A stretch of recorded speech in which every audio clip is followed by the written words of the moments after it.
1 Samuel chapitre 16 verset 6. Take your Bible, I greet everybody in the name of Jesus. Je vous salue tous au nom de Jésus. Ceux qui sont là, Baobazan online. Namoni Mananu, Sister Nanu, God bless you, Sister Nancy. God bless you, Sister Abiba. God bless you. God bless everybody in the name of Jesus. Que le Seigneur vous bénisse. Maman, espère que le Seigneur te bénisse. J'espère que God bless everybody. Anyway, c'est le moment où nous allons écouter la parole de Dieu. Thème Nabi Sotobandi les Ali. Tout ce qui brille n'est pas l'or. Tout ce qui brille n'est pas l'or. C'est ça le thème. Tout ce qui brille n'est pas l'or. Oyo nyonso ezongenga ezali wolote. That is the topic. Oyo nyonso ezongenga ezali wolote. C'est par la grâce de Dieu. Tobali enseignement olelo. Petit à petit. We need to learn the word of God. We need to learn the word of God. Anyway, we started today. We can go step and step. Tout ce qui brille n'est pas l'or. C'est ça. Nous avons besoin, tous on a besoin d'enseignement oyo. Tout ce qui brille n'est pas l'or. Oyo nyo sezong beta na biso na biso. Oyo sezong genga na biso na biso. Ezali wolote. Nous lisions dans le livre de 1 Samuel chapitre 16 verset 6. Lorsqu'ils entrèrent, il s'est dit en voyant Eliab certainement loin de l'Éternel est ici devant moi. L'Éternel dit à Samuel, ne prends point garde à son apparence et à la hauteur de sa taille, car je les ai rejetés. L'Éternel ne considère pas ce que l'homme considère. L'homme regarde à ce qui frappe les yeux, mais l'Éternel regarde le cœur. Si vous avez français courant, na français courant, et si l'homme s'arrête à l'apparence, mais moi l'Éternel, je vois jusqu'au fond du cœur. Moi l'Éternel, je vois jusqu'au fond du cœur. C'est-à-dire l'homme regarde à ce qui frappe les yeux. Mais l'Éternel regarde au fond du cœur. L'Éternel regarde au fond du cœur. Darbi balobi, l'homme regarde à ce qui est extérieur. Mais l'Éternel regarde le cœur. L'Éternel regarde le cœur.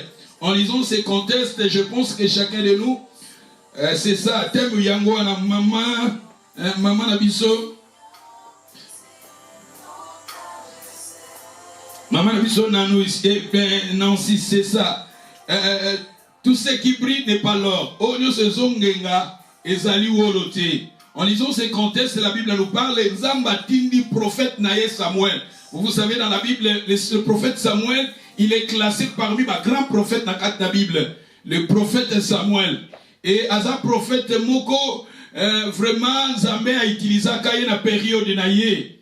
Mais la Bible nous parle, Zambé a tindi Samuel a que de wendre moto ya ponaki na famille à David, na libota ba David. Et la Bible nous dit Samuel tangwa koti na famille à David, tangwa yé a koti na lupanga ba David, na libota ba David, tout à coup à mon grand frère ya David. Tant à mon grand frère ya David, Mosali na Nzamba zalaki frappé n'apparence physique. L'homme de Dieu, il était attiré par l'apparence physique. Atali sa taille, atali ndenga zalaki, atali boebike bana ya David. Sokotangi la Bible. Si vous lisez la Bible, botangi bana ya David, bokomona bazalaki bana moko vraiment bazalaki beauté ya kitoko. Soki botali bana ya David, bazalaki na beauté ya kitoko. Bongo sikoyo, ba grand frère ya David, bazalaki ndenge nini. Soki ba grand frère ya David, bazalaki ndenge nini. Même yeboko David de Bible zoloba azalaki kitoko. Bongo sikoyo bandeko na ye bazalaki ndenge nini. Mais la Bible nous dit, l'homme de Dieu Samuel, tango akoti na kati ya famille oyo, atali kaka transparence ya bande kwa David atali kaka elongi na bango atali kaka babote na bango atali kaka ndenge bazalaki. L'homme de Dieu a se trompé. Si l'homme de Dieu oyo azalaki na discernement, si l'homme de Dieu azalaki na discernement, azalaki na connaissance ya makambo na Nzambe, mais il était attiré, il était trompé. À combien plus fort raison biso? À combien plus fort raison tala mosali na Nzambe azalaki na connaissance, tala mosali na Nzambe Nzambe azolobela ye, tala mosali na Nzambe oyo Nzambe abandaki kolobela ye kosalela ye. Mais transparence ya bato ya ndeko ya David ya libota ba David bokomona tanga komi wana amoni ya na David ali ye vraiment ça mon bon ami. Peut-être il y a talaki transparence, atalaki apparence ya mutu. Oui, atalaki apparence ya mutu. Atalaki apparence physique. Mais il y a mon Bible que l'Éternel ne regarde pas ce qui frappe les yeux, parce que ce qui frappe les yeux et comme à la wolo, mais à woloté.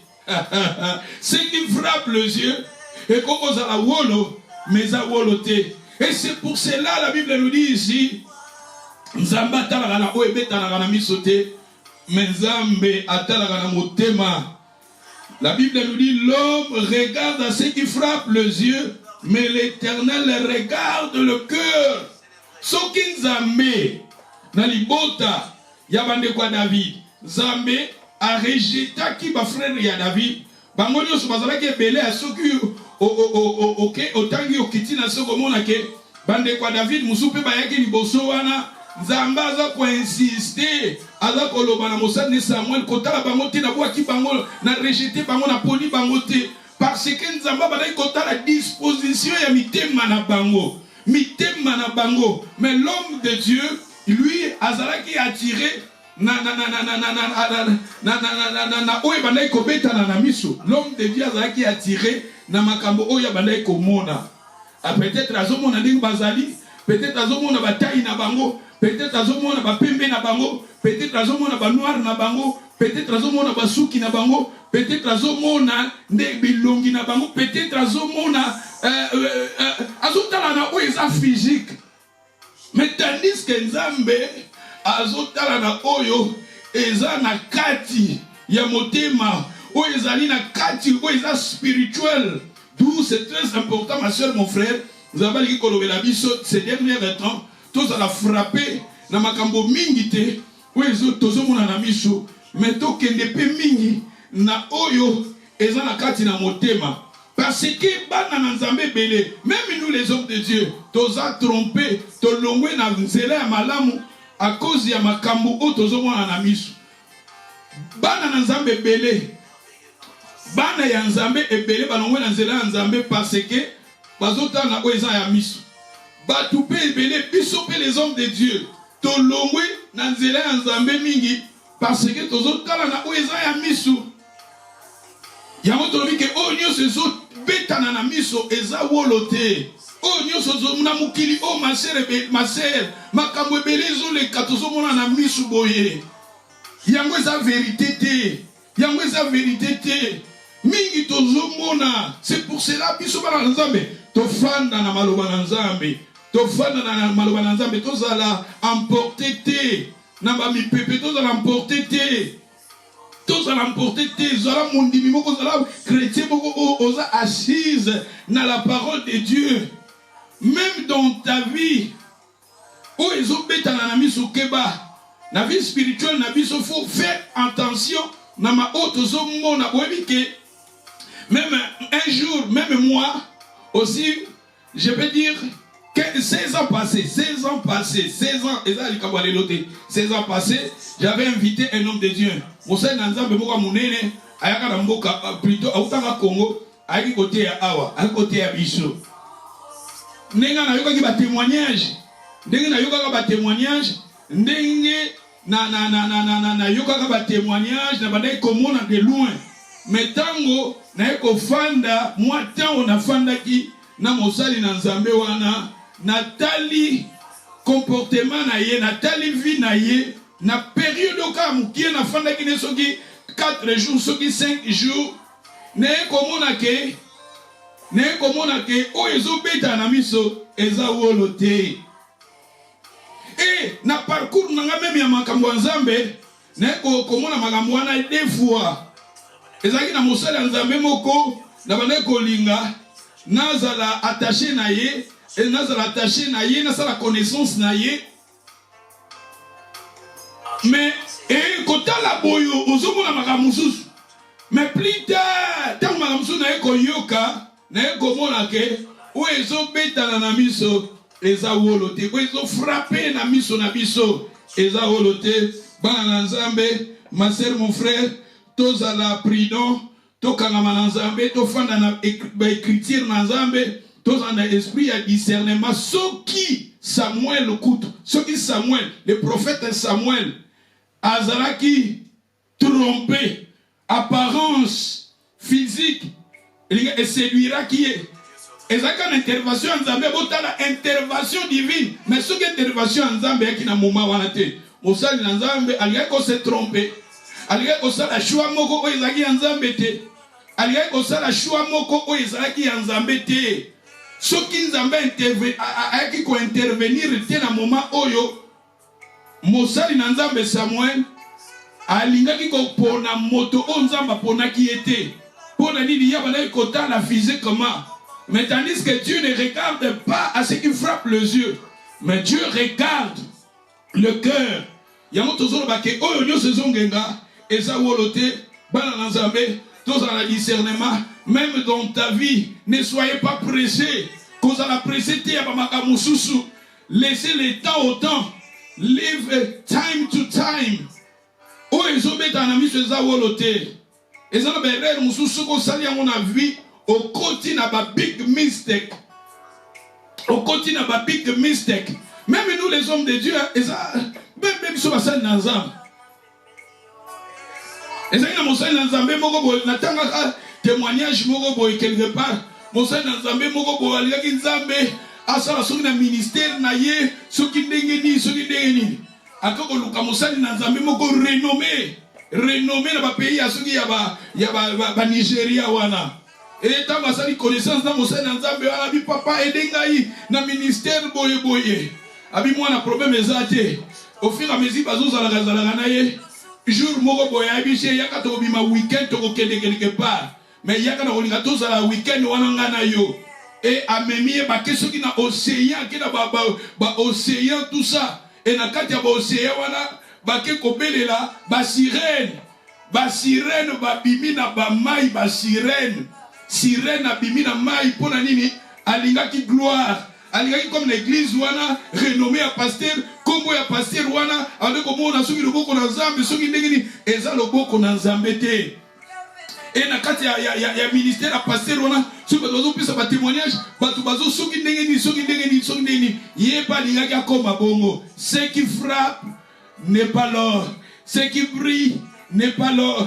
Et mosa na nzambe wana tala ba memaki na kati soki ya ba connexion na ba océan na ba océan wana aredo kutana ba sirène et suite na ye ezalaki ya malamu te fait de fin mosa na nzambe wana kufaki parce que tanga salaki rencontre na ba sirène et ba sirène wana balingaki basala ba relation sexuelle avec ye et plus tard tangu kaka salaki alliance wana et ba sirène wana bakome ko bimela na kati ya ndako bakome ko bimela na kati ya ndako tout ça et fin de fin suite na ye ezaki ya malamu te. Ce qui frappe, ce qui brille n'est pas l'or. Oh Dieu se zongenga eza wolote. Maman papa tous en a discernement tala awa mosali na nzambe Samuel a se tromper ce que ezalaki intervention divinité alikosala choix mabe ce que ezalaki intervention divinité akokaki kosala choix mabe.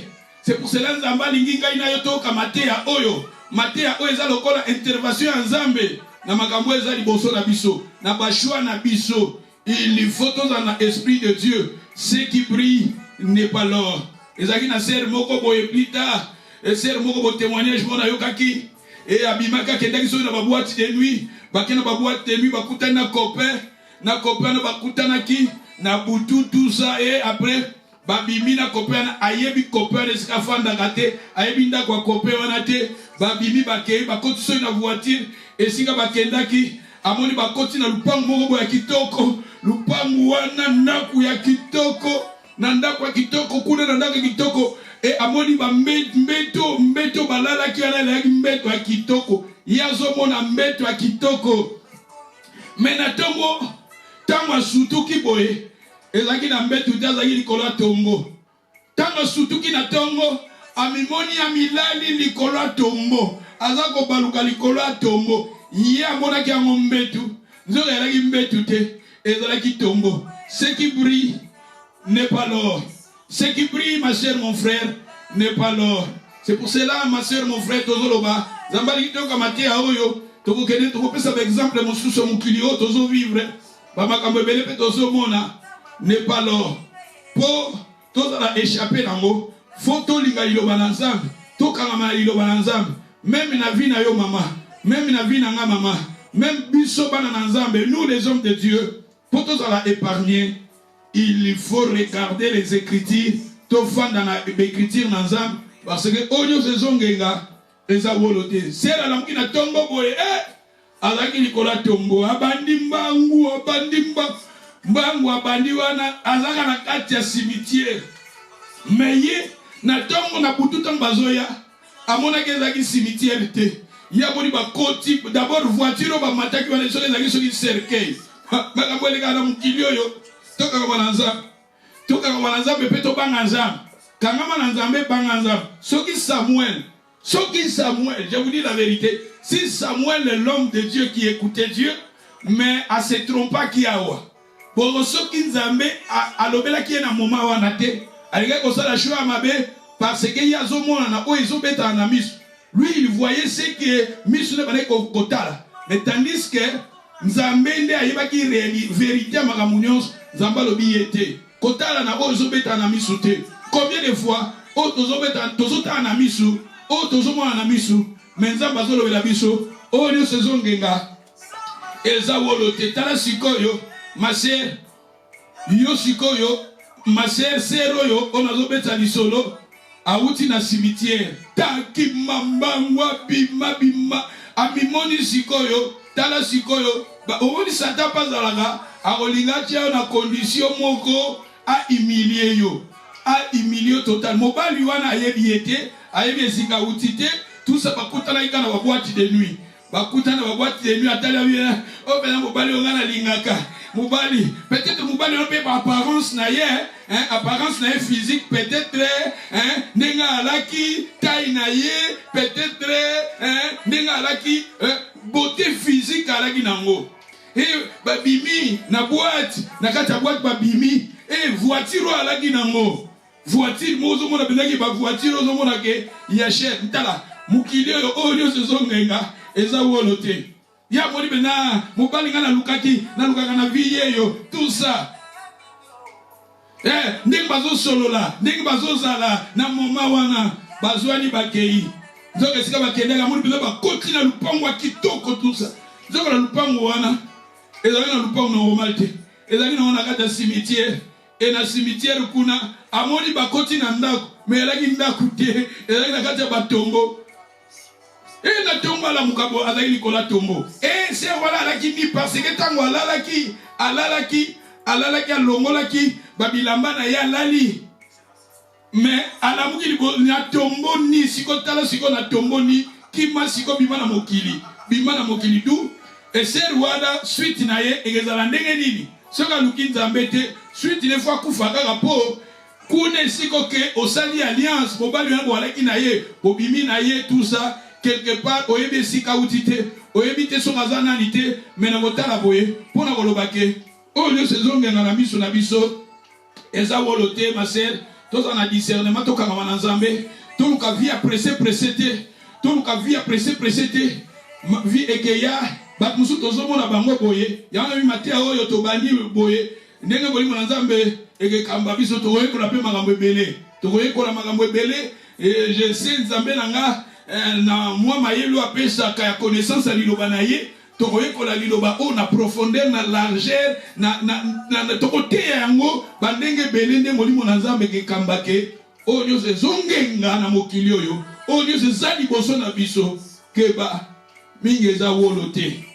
mikeza wolote. Ce qui Samuel, azalaki kuna esprit de Dieu, azalaki na connaissance supérieure ya Nzambe. Mais devant choix ya Nzambe a se trompaki. A se trompaki. Ce qui Nzambe a intervenir te na moment wana. Ayaki te pona ko intervenir. Samuel aliyaki ko sopa mafuta na moto oyo Nzambe atindaki ete na choix ya Nzambe te. Parce que azalaki séduit. La transparence azalaki séduit. L'apparence azalaki séduit. L'apparence physique. Mais tandis que oye par apparence physique yango ezalaki ezongenga meza wolote.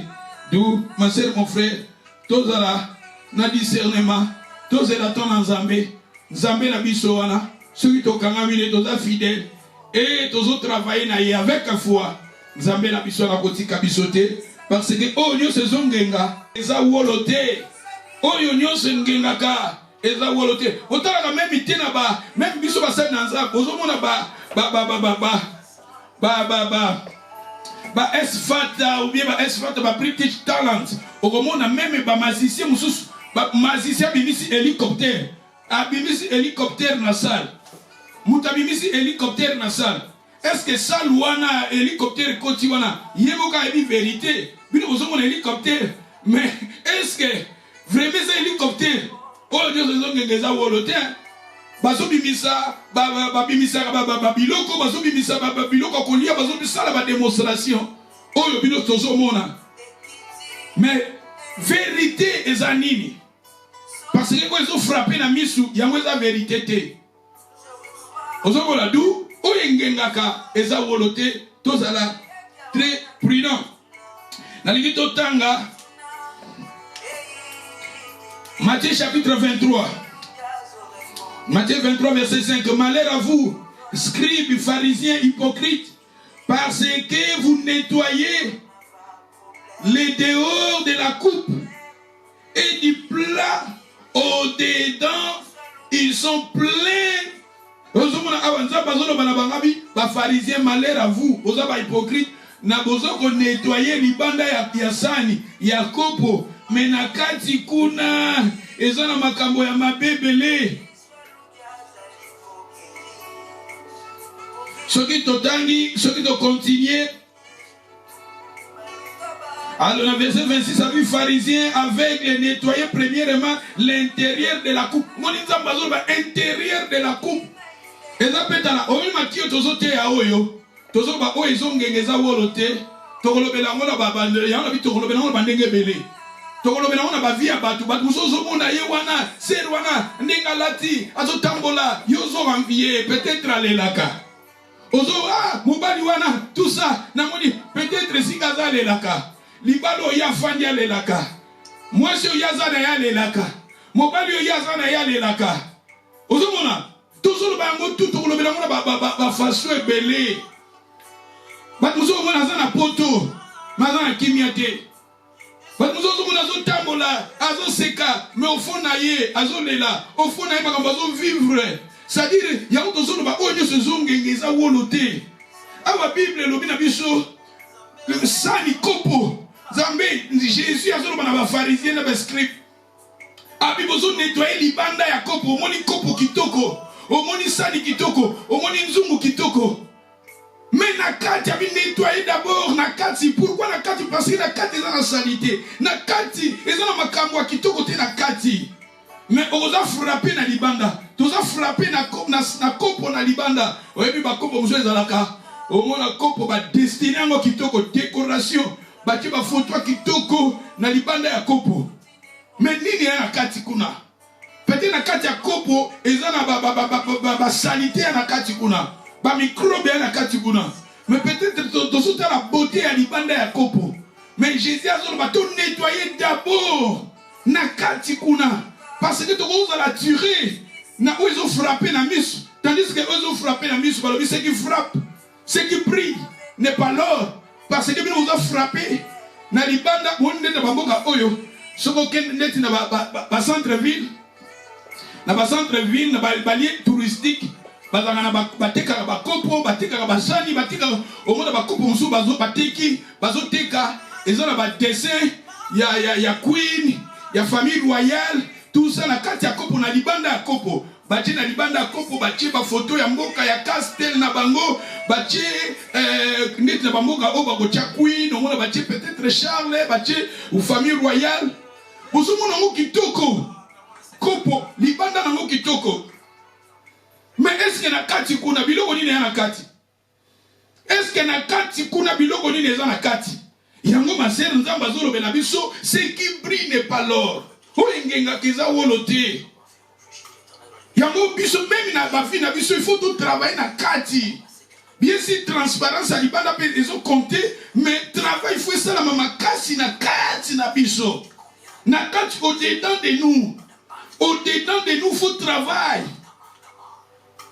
Travail, il faut que ça la manakati parce que ils ont genga eza wolote. Ah ouais, même si on continue dans verset 7 bazoloba eza lokola batombo. O na kata batombo na cimetière, so côté na kata cimetière, au moins la batombo bapakoli yango, batombo bapakoli ba couleur hein, batombo. Jésus a bien ba pharisé baza lokola ba tombo baza ko ressembler na ba tombo baza ba image baza ressemblance na bango ya ba tombo ezo monana eza na beauté libanda mais au dedans eza plein de ossements et de morts et toutes sortes de l'impureté. Jésus a zoloba, c'est-à-dire tozo mona Jésus a zoloba ba pharisien ozo nettoyer libanda. Mais na kati kuna boza na libanda za lokola tombo omoni na tombo soki na batombo mona nakendaka serimo boye na voyage na kenda na tokendaki Londres matanga mona Londres toke siko na kati ya kokunda mutu kwa na ba cimetière kala na Londres tumuni ba tombo zo mona ke ba tombo mususu zo mona me o penza mausolée ba sokta ba mausolée ba bongisi yango ba seli yango subi ndenge nini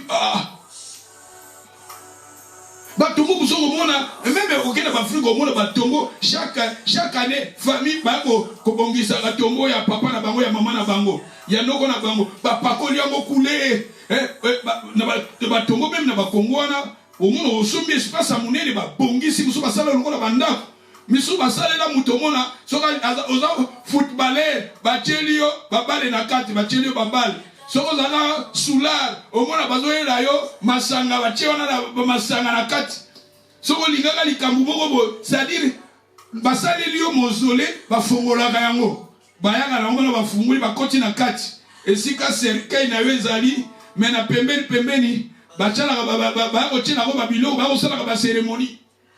Mais na libanda bozo mona yango kitoko bazo nettoyer na kati na plutôt na libanda ya tombo eza kitoko bapakuli ba couleur tout ça. Mais est-ce que ndenge eza libanda eza kitoko? Est-ce que na kati eza bongo? Est-ce que na kati kuna esika mowe yazali eza bongo? Esika mowe yaza boli bisanga eza déjà na ba insecte baza na kati kuna. Ba insecte déjà baza na kati kuna. Kuna esika moweyaza eza déjà apola déjà mais na libanda bozomo nango kitoko. Ma sœur, mon frère, tout à la notre vie spirituelle, regardez d'abord en nous d'abord dans notre vie au dedans de nous doit ndengenir toza libanda ya tombo o toza embellir na couleur toza embellir mais au fond na biso déjà toza déjà pourri na fond na biso déjà toza déjà insecte eza na kati na biso parce que tout le monde a que l'Éternel ne regarde pas à ce qui frappe les yeux, l'Éternel regarde le cœur. Notre cœur devant le Seigneur est endégéni. Notre cœur devant Dieu est endégéni. Jésus a zobenga tanga na Matthieu 23 wana Jésus a condamné plus de 7 fois les pharisiens, plus de 7 fois. Ce que bandit a début on a dit malheur à vous pharisiens tout ça, malheur à vous pharisiens a condamné plus de 7 fois. Jésus a dit malheur à vous a écoute koloba jusqu'à ce que oyo bino bozo apparence ya libanda ezateko ezana kati. Na kati na bino bozaba mikuwa, na kati na bino botongi na makambo ebele, na kati na bino Ma sœur, mon frère, nakati na biso ezandengeni. Nakati ya biso ezandengeni. Nakati na yo ezandengeni. Nakati ya motema na yo ezandengeni. Obi motema moto mutaye bango kanza. Motema ya moto, c'est Dieu qui connaît cela. Okofanda na moto, fandi na moto, mais nakati ya motema ya moto. Zambe kamtaye bango. Sikoyo ya tozolo bake o ezo frappé. Eza oyo, eza wolote. O ezo ngenge eza wolote.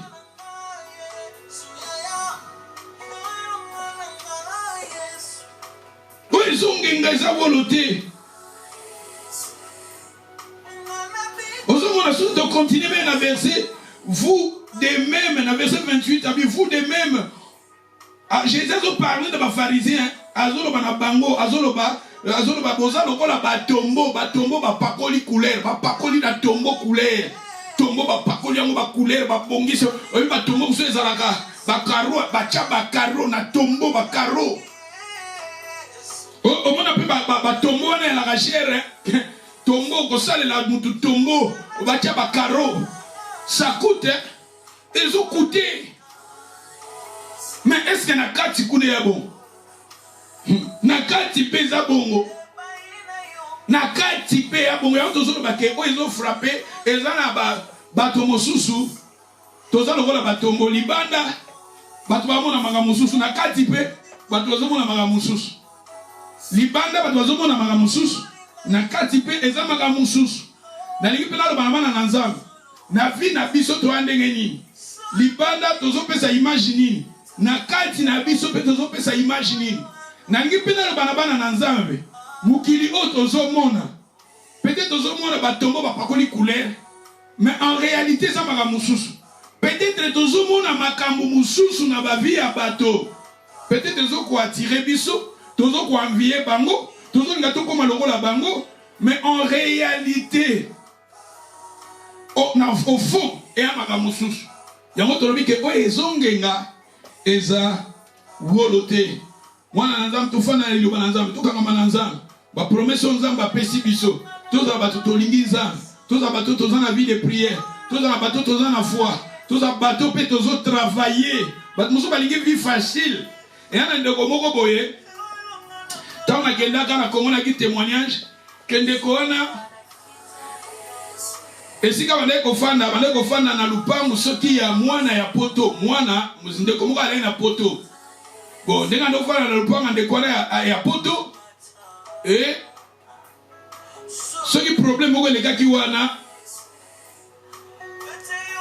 alongwaki na lupangu wana ayebisi ndeko wana lobi ngape na koko lukavi bino bokanisi ka bino mutu wana vi ngape na koko lukavi na koleka yo selo ye ya mona ke mwana ya poto ninga la na poto boye aza mutu ala na kisi ninga atinda ka babiloko ni na Afrique asomba mo babiloko na ye atinda ka na Afrique asala ka mo ba travail na ye abongisa ka mo nda kune na Afrique ye croyait que ndeko wana mbongo ala na ngo eza mbongo akisi yeso ka kendaki soki lunda soka kendaki soki Angola akoko simba kisi tanga simbi kisi aye na Congo wana aye na kini wana plutôt na kini ayaki ba angengi kaka muke yato solo ba angengi kaka muke fait de face à lui akufi croyez que ndeko alaki na poto awa aza moto mbongo na ye akisi zoka non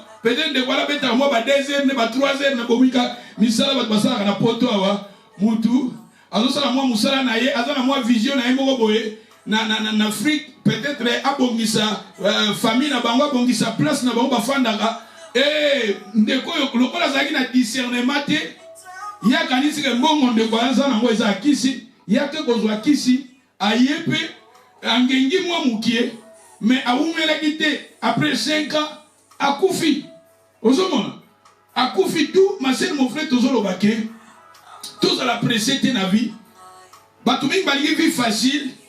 Mais au monde, on a le côté. On a une vie facile, mais quelque part, on a sans projet. On a une vie facile, mais on a mais pas molio déjà. Mais peut-être, nous avons la dépense, ozomona kaka quelque part mbongo ezokoka te oza moto ozolela ozozanga d'où ya tozoloba awa ce qui brille n'est pas l'or eza bamateya oyo nzambe alingi toyoka yango tokokende malembe nzambe atalaka motema nzambe azolinga d'abord au fond na biso oyo eza na kati ya motema na biso yango nde ebima libanda oyo eza tozovivre na kati na biso ebima libanda. Nalingi totanga na Matthieu chapitre 7 verset 6. Totanga Matthieu chapitre 7 verset 6. Jésus leur répondit, hypocrite Ésaïe a bien prophétisé sur vous, ainsi il est écrit, ce peuple m'honore de ses lèvres, mais son cœur est éloigné de moi. Ce peuple m'honore.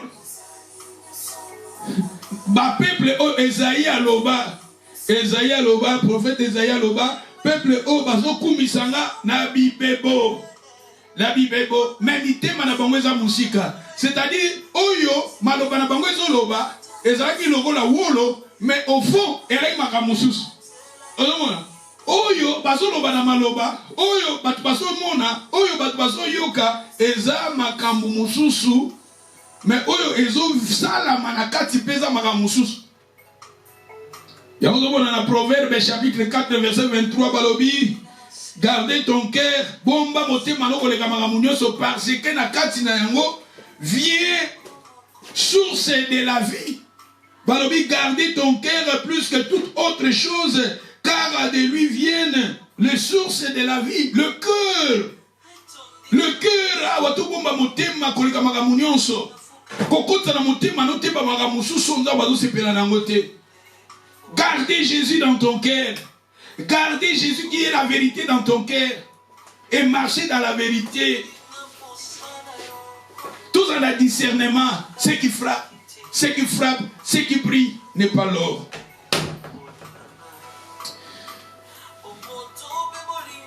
Matthieu chapitre 7.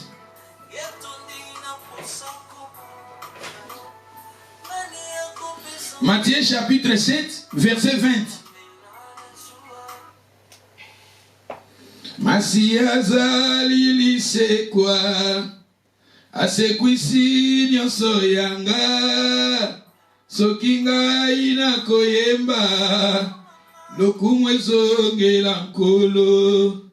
Masiaza lina bomoye asekwisi nyonso yanga soki ngai nakoyemba lokumu ezongela nkolo. Nalingi Matthieu 7, 20, mais nalingi to banana 21 balobi.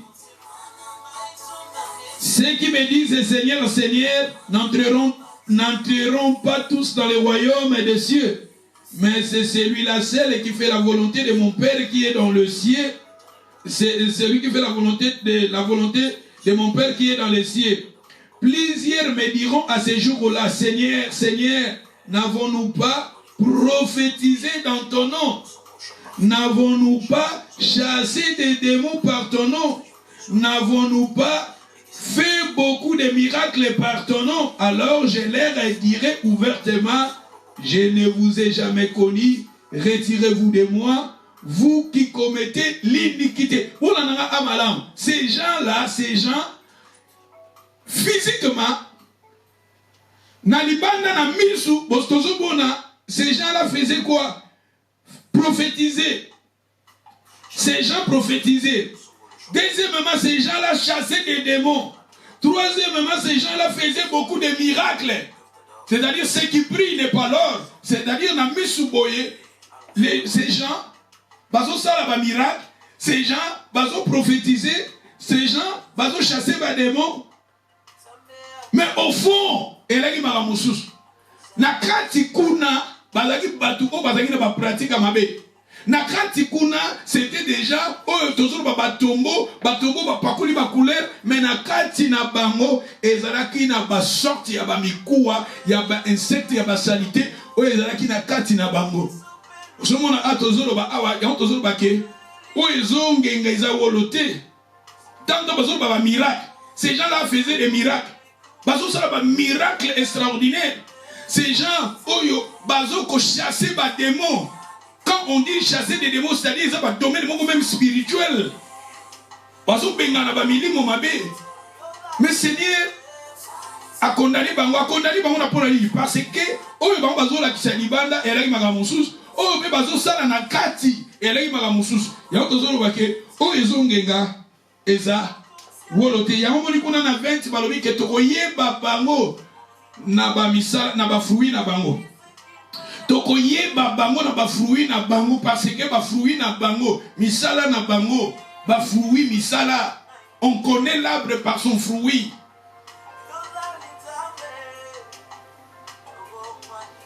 Mais tozo mona awa Seigneur tozo kiyekola oyezongenga eza wolote.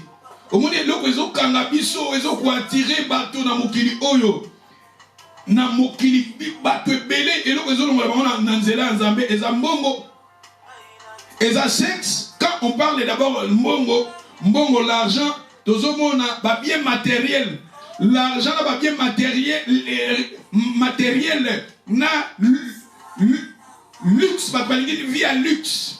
So ils ba pesibio via luxe.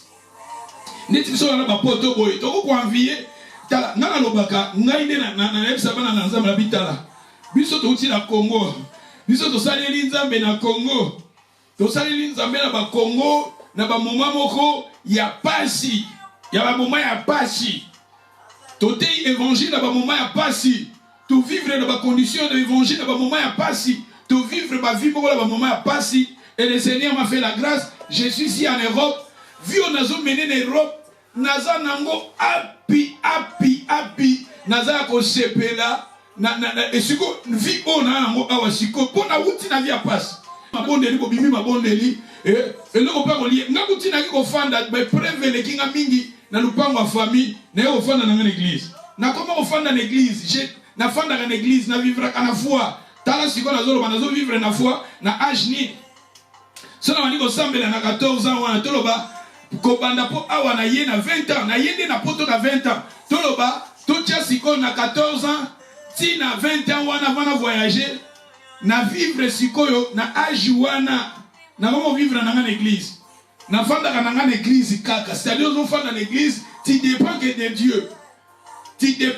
Dieu et ezaki na baser na biso ser nanga Lina Kaluma za na Hollande et ser wana to kutana na bango l'église to la pika ba génération moko to kuta na l'église to yemba na ba chorale tout ça ba gagner d'âme tout ça et lokola to kanga makana bango pe balinga ki nzambe et ba ser wana pa na bango lokola siko yazaka yaya soki pa na bango balambi plutôt alambi okona biso ba frère abengi biso to ko lia kuna mais ba musu pezo mona bo fano na église tout ça et oleki vie leki ka bongo moko mona biso na biso ba frère bon to sangir simbongo to lambi mo aloso tout ça vie leki ka bongo ozomona mais au fond na biso to leki nzambe au fond na biso to zangaki babiloko ya kolata to zangaki yango babiloko ba matériel to zangaki yango mais ce qui n'a comparé vie wana na lelo nzamba sali linga plus de 1000 fois na koloba plus de 1000 fois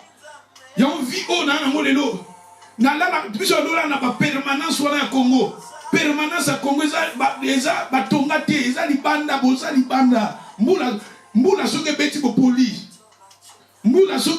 bopoli obi babamba batonola na baba lelo komi ko ba chaise mais biso na baba olala kalikola ba mabaya sikotala baba ya église olala kana mo pendant ce plus de combien d'années soko lembia mu Congo pasi olala na mabele ozola na mabele pendant des années et les autres nzamba sungi na poto nzamba sungi na poto nzamba sungi apesinga ndako na poto nzamba sungi apesinga bana na poto nzamba sungi apesinga apesinga nazana moi oya ko lateza chemise à moi propre na lateza moi musala mo na sala keza nzamba sungi ba classe nazotanga ba classe nanga o na Congo nana ofutela nga classe nana ofutela nga classe et mogo que deboyer tout ça muta ofutela classe azate okoma ofanda na église o dépendaka que de Dieu na ajuana Mais nzamba salinga grâce lelo na poto.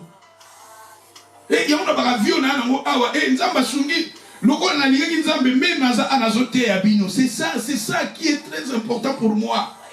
Vous en avez 2, vous en avez 3, c'est ça ce qui est très important pour moi. Je vous prêche la parole, c'est ça. C'est Dieu qui bénit. Pour nous, on a plus de 1000 fois. 1000 fois. 1000 fois. Parce que après côté à Awata, Maya Komeleza, Taji à Komeleza, place à Kofandeza. Nana moi quand on a bêti moi mbongo pe nazo mona nango. Biloko na zanga kilo binzamba pe singa ngo. Na grâce na ye tout ce qu'on a voulu via ndenge nini na kende soki na koma soki nzamba lingi batu baye banga na mokili gloire à Dieu. Soki nzamba lingi ka na suka kaka na ndena ote ya bino bo gloire à Dieu. Soki nzamba lobi na nga lobi soki nzamba lingi nga na koma soki na tonga ba palais ba bulletin na tonga ba na c'est Dieu. Na ko linga boyebi batu mususu ezalaka boka ba témoignage te mutu Aza célèbre, mais Aza homosexuel. Aza célèbre, Aza lesbienne. Aza célèbre, mais balobagana est salité na toilette. Azuliaka plutôt chaque semaine ou bien aliaka salité na toilette. Misusu célèbre, ba condition bazo pesaye. Ba condition Satan immédiaka batu. Y'a autre ba oezo ngengeza wolote. Onzamba pesu oyebike, batu bazo souffrir na Congo. Na Afrique ba bazo souffrir. Yo le sabala nzambe o nzamba pesio sepela nango. Sepela komisa nzambe na oyo nango. Combien de tala siko na ndako za na combien de chaussures? Chaussures yo za na combien? Eza na Congo ba tuzo za na chaussures te, za na chaussures te. Ba muso maputa za na maputa te. Ba bazo souffrir. Muto ana place a ofanda te. Muto za na bana o akolisa ba mweza te. Ya kotangisa ba mweza te. Mutu komona atika mvia mutu atika malala via mutu malala soka teki malala mbola nango combien boye ya $5 soka teki akozwa ta 1000 francs na 1000 francs wana azambita mweloko bana balie vie leki bongo siko biso tozala bamboka moko boye nzamba pe siko yo oyimaka kaka o anvia ka batu mais o nzamba saleli yo et nazo ba ils ont frappé eza wolote ils ont ngenga eza wolote ba te belé na on a bi mbongo ezo longola bango na présence en Nzambe sexe ezo longola bango na présence en Nzambe puissance ezo longola bango na présence en Nzambe mbongo tolingi 14 wa mbongo eza bien nous avons besoin de l'argent même na musala Nzambe to na besoin mbongo même mbongo te kaka ezaka ke chaque fois na lobela ka mbongo non. Tu as besoin de mbongo. Mbongo zo sunga ba makambo ebele. Même les autres à boye. Et ça mbongo parce que ceux qui mbongo ezali, to kozana ba micro ya bien, to kozana na ba caméra qui toko et que permettre ba son ekota kitoko, ba caméra permettre que ba image ezala bien. Nyo soane eza mbongo. Ozomona. Makambo bezo singa mbongo parce que ba matériel to kozana nango ezo singa pe mbongo pour to ba matériel wana. Osobola, tu as besoin de bon, tu as besoin de bon, et ma bête, mais l'amour de l'argent, Bible boya. L'amour de l'argent. Va te béler, tu as bon, luxure, matériel. Moutalingi matériel, bah, oui, que batou. Boni bisanga, tu as témoignage, pas na lunda, bah, série à lunda. Bah, tu vas au Kendesuki lunda, moutou soka comme moi, moubali, okoma ko saigner. Moi, moubali, comment saigner? Okoma ko saigner, à saignac. A comment la période pour la nini alingaki vie pressée oui ba musuba comment ba pota na makolo ba musuba comment ba condition mususu soit ako bota te akoza na moi cité mususu akola na ndako te po izongengeza wolo te mais ba tona ba te belé tozo ko envier bango ba musuba za ba malheureux ezala musicien moko boye ndeko mo abisi vie ngana zo lingana koma lokola yo vie na zo lingana yo ayo akaka ndeko na yo ebisaka vie na zo lingana koma lokola yo vie na lingana koma lokola yo musicien na tala bipeti koloba bongo te zo lingo koma lokola nga est-ce que so balobi na yo o salité na yo chaque jeudi o lia kaka yango o sepela C'est-à-dire quelque part, vieux on a l'obédié vérité, ce qui brille n'est pas l'or. Oh, ils ont gagné ça voloté. Bon, lui, ça va tellement même sur la zone, mais c'est ça la réalité. Oh, ils ont gagné ça voloté. Même nous, les hommes de Dieu, parce que dans un bébé, nous sommes dans l'église, nous sommes dans l'église. Nous sommes dans le cimetière. Les gens sont dans le cimetière. Nous qui lui avons rebellé. Nzamba pambolaka. Nalingina lo banzamba pambolaka. Zambé a pambolaka. Zamba la bénédiction. C'est la bénédiction de l'Éternel qui enrichit et ne fait suivre aucun chagrin. Nzamba pambolaka. Nzamba sungaka na ye. Mais tokeba opesongenga eza wolote. Bobi Satan aya la gisi Jésus gloire ya mokili. Ayibi la bi fuka belanga so fuka belinga na kopesa yo. Satan zo la kise o ezongenga. Mais au fond il y a magamusus. Au fond, elle est magamoussous. Au Satan, la Xarabiso est magamoussous. Mais au fond, elle est appelée magamoussous. Au Tozomo, les âmes magamoussous. Au fond, elle est appelée magamoussous. Au ils ont gagné des awolotés. Au ils ont gagné des awolotés. On dit que Batte Belé, Mbongo, via l'X, via matériel. Toi, biso na mboka moko, tozoma na mboka oto wana ngo biso awa dans ba pays Europe, nous sommes bénis parce que ba matériel les autres ben monsieur le côté, ba matériel les autres belo mo côté. Ozoma matériel les autres belo mo to so bakar na yo, bakar pesa na économiser ngo no sombi. Mais au moins na Afrique wala wala bakar biso zo loba a ko sombi, bango yo ga una ezala ga ba cercle. Mutu ozoma mutu da butazo o cercle car wala zaki cercle. Donc quelque part nous sommes que oh ils ont gagné ça woloté. Oh ils ont gagné ça woloté. Oh ils ont gagné ça woloté. Bah tu mets toujours le sexe. Et sexe, quand on parle sexe, c'est ça plaisir. Et ça plaisir, mais sous plaisir, plaisir, et ça, quand on parle sexe, quand tu as sexe, tu as plaisir, les autres on la battre. Tout le monde a tout peut belé. Quand il y a sexe, tout le monde a plaisir, tout le monde a homme, tout le monde a femme. C'est-à-dire, biso no tozawa na batumusu mibali nde balongola bango na nzela nzambe. Batumusu pe basi bazolongola bango na nzela nzambe. Batumusu na kati ya basi wana na kati ya mibali ya tozomona sexe na kati plaisir. Ezolongola bato na présence na nzambe. Mais tandis que sexe yé moko selon volonté nzambe eza mabete. Sexe devant la volonté de Dieu eza mabete. Mais Satan zoko utiliser yango pour faire écarter bato na volonté nzambe. Et toujours le balisou sous puissance, puissance, puissance, puissance, gloire à Mokili. Gloire à Mokili. Ngape na zwa baye banga, ngape batanganga, na ba musicien, batanganga parmi, ngai nazala, na domaine union, c'est quoi dans le domaine politique, na domaine même yabiso basa nanzab, na domaine union so. Social domaine nyonso ngape bana yebana nazala mwasi moko tabazo bwa kangai mami de Londres tabazo bwa kangai Sophia de Londres Sophia de Cardiff tout ça Sophia de Cardiff Sophia de Nini tout ça osomona tout qui ont tozolo baké puissance même so basa nanza puissance bosa nanza balingi baye l'homme boye tout ça, ce qui frappe, ce qui nous a balingi, après ça yo yango, après ça yo na moment na ye, mais ba fait étranger, toke banayango, parce que oyo nyo saison genga, ezali wolote. Totanga la passage bo totanga yango souvent bing, mais na bolinga to kende na yango, dans Jean chapitre 2.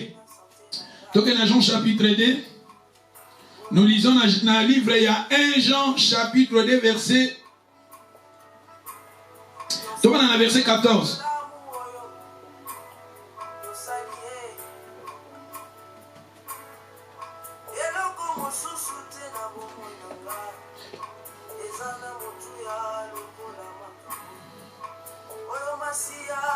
Maintenant,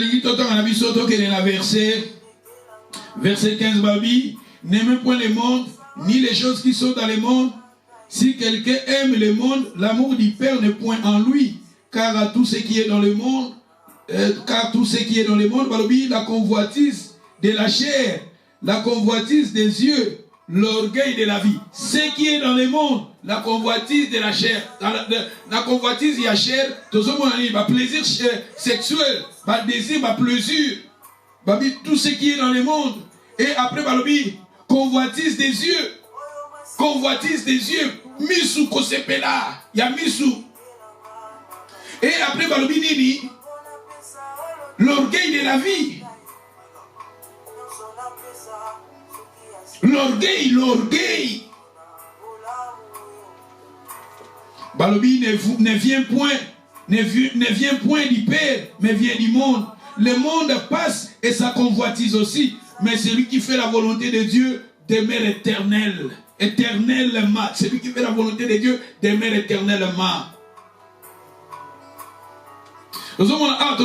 Biloko ezoko kolongola biso na présence na Nzambe. Babi convoitise des yeux. Convoitise de la chair. L'orgueil, l'orgueil, tout ça. Ce qui brille. Nazala lokola ye, baye mangape lokola ye. Tobi bat nous tous envier. Ce qu'on t'a dit au fond. Azo prier, mais au fond aza ouoloté. Au fond aza ouoloté. Azo mona nande mususu, mais au fond aza ndenge ezape mala mususu. Yango moni totanga poto silisa, tosisa parti o mala mususu, tokolobela yango. Totanga des passages mususu tokolobela yango. Dimanche, Hébreux chapitre 13 verset 15. 5. Hébreux chapitre 13 verset 5.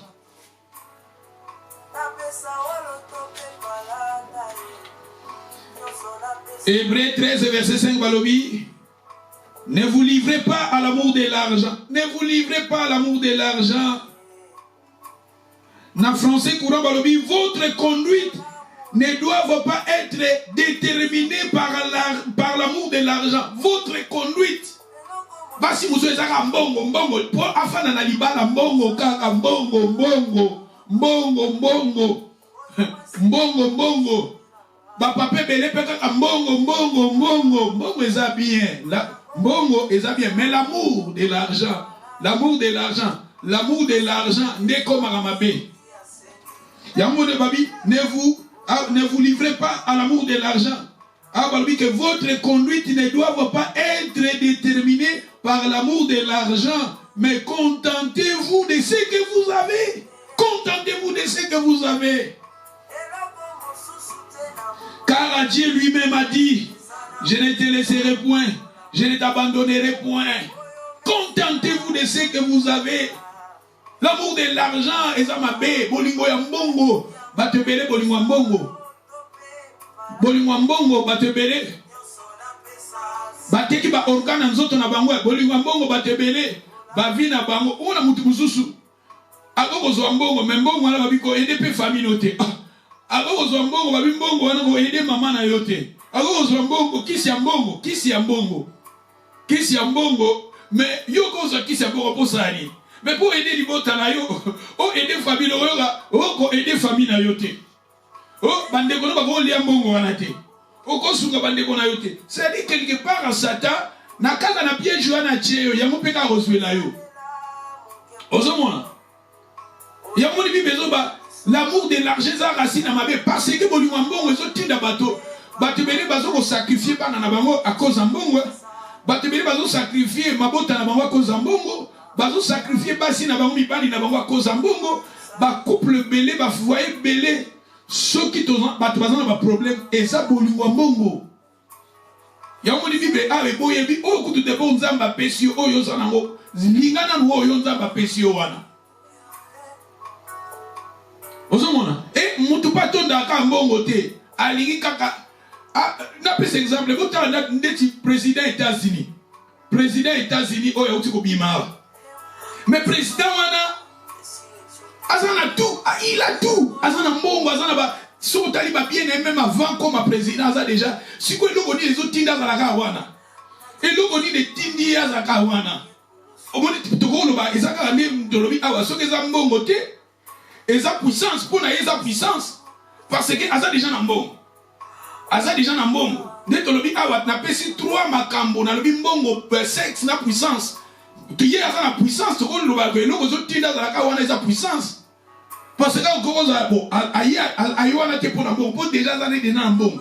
Asa déjà dans bon. Papa wana, ce qu'on t'a dit bien na yava comme président, asa déjà dans bien parce que il est pas hérité mon papa naï. Papa naï azaki déjà bateau yo, bazaki déjà bateau yo, bazalaki déjà na bambongo tout ça. Et papa naï a coup fatigué les bien na yowana.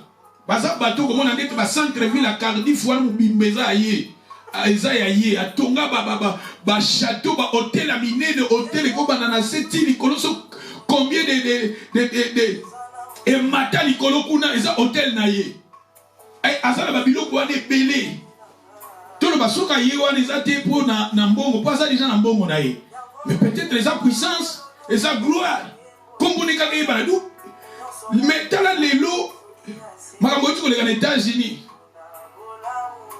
Aboko longwalika na pawa tout ça ya tout ça baké mokili oyo okomona mutana mbongo mais azoluka ka mbongo muto déjà ba yeba ni mazolika ka zalaka wana du ya tout ça baké biso bana na nzambe tokeba oyo nyo sezongenga eza wolotie Bible bina biso awa ne vous livrez pas à l'amour de l'argent mais tout se pela na 11 ans ba pesi biso se pela na 11 ans ba pesi yo biloko kutu yoza nango batebele ba olukango vieux yoza nango batebele ba zolukango talaka na lobaka to talaka ba biloko mike o nzamba osali la biso yanga biso to comparer biso toza en Europe to comparer na bato bazana ba mboka na biso sika to uti o mona biso toza na ba vie moko ya bien to na ba vie moko ya bien so ki plus de 100% pour bato bana Congo ko na mwana mwasi tala âge yo anango comparer siko na bato bazana Congo bazana âge na yo.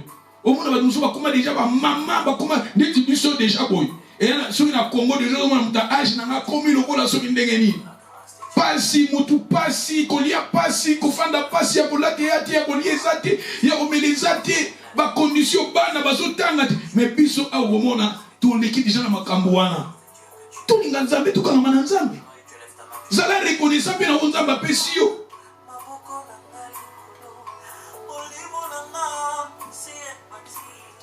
Totanga Timothée, 1 Timothée chapitre 6, verset 5. L'amour de l'argent, c'est une racine de tous les maux. L'amour de l'argent, c'est une racine de tous les maux. Quelques-uns en étant possédés se sont égarés loin de la foi et se sont jetés eux-mêmes dans des biens et des tourments. L'amour de l'argent, l'amour de l'argent. Racine ya makambunyo so ya mabe. Bate belé tozo bazo souffrir. Obi ngande na loba awa même na biso loba mboko mindele to anango. Ba misala to kinda sala ka yone ya ba ya kotambola ya kokendela ba maison bato bazana ba problème mental ko visiter bango ko sala kuna bate belé tala. Soki prière penza ya prière eleki makasi ya batuana misusu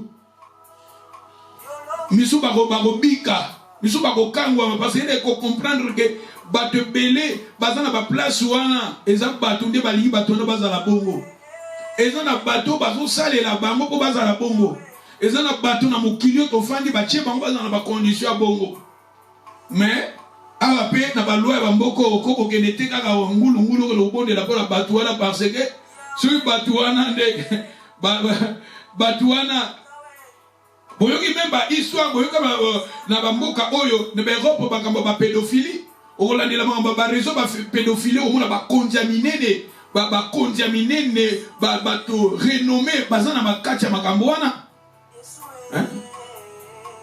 Batu belé au monde même batu babunga kaoga mutu mwana 23 ans missing mutabungi mwana 23 ans bunga ba besi akendate et ça la maramingi ça au monde partout au monde là missing batu bazo kende wapi donc quelque part to lo baké marambe belé oh biso to zomona na ko ezo lekana 16 ans mamususu makambo belé tozomona na mokili oyo wezongenga eza wolote onzamba pesio sepela nango On ne peut pas opérer ce là na on a la vision vie na yo. On a la vision travailler malembe nzamba opérer ça yo. Mais ce qu'on veut, c'est la locola yeke pas passer. Moutona zo convier. Oh, zo beta na mi c'est ça peut-être. Et ça woloté. Mouto to zo mona na musika. Et ça woloté quand on a pris un exemple à un homme de Dieu. Il y a Moussa dans zamba munene. Oh ya munene. Oh dans un kaba témoignage tout ça boye. Mais tant que on a une fandi na ye. Pendant 4 jours, je suis na bonzambe, ngakutu nazana bonzambe na ngaya makasi, ce qui plus de 1000 fois. Mais il y a des gens brillés. Pourquoi ils ont gagné? Ils ont woloté. Tout comme mananzambe, ah balobi, yokade balobi, l'amour de l'argent, balobi, ils ont racine à magamunyo soyamabe. Parmi quelques-uns en étant possédés se sont égarés loin de la foi. Kokima musika ya kondimate. Batepele en étant possédés. Lokola balinga ki mbongo makasi. En étant possédés, se sont égarés. Balongwa na nzela la foi. Et balobini, ils se sont jetés eux-mêmes. Se jetés wa. Bazana babien mais babien we memi bamusuwa na katia na libulu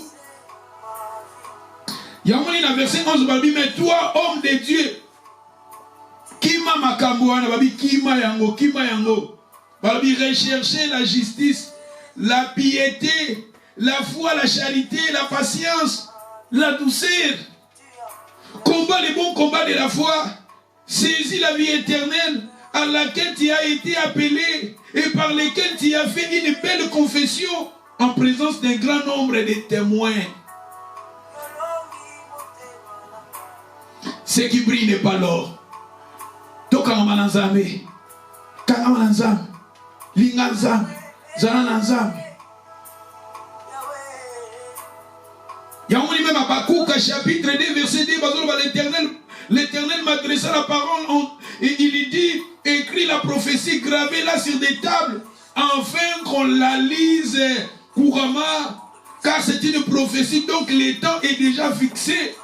Elle marche vers son terme. Elle ne mentira pas, et Balobi, si elle tarde, attends-la. Car elle s'accomplira certainement. Si le Seigneur t'a donné des promesses, et nous sommes des enfants de promesses, le Seigneur nous a donné des promesses. Tout comme Mananzambe, tout l'Inganzambe. Babylon, que le relation dans Zélan Zambé, que qui m'y s'absent aussi qu'en Zambé. Non, tous en a discernement à Sosola Yango. Jésus, tant qu'il a tenté, Jésus a un esprit à discernement. Satan la qui est gloire à Mokili, la qui est puissance à Mokili. Avec ce que vous Jésus a un esprit à discernement. Il y a un moment même dans le jardin de Dieu, Satan t'a envoyé, serpent y est pour séduire moto. Babi motamoni mboumango ezaki agréable. Amonyango agréable, ezaki kitoko tout ça, amonyango kitoko. Moni ce qui brille n'est pas l'or.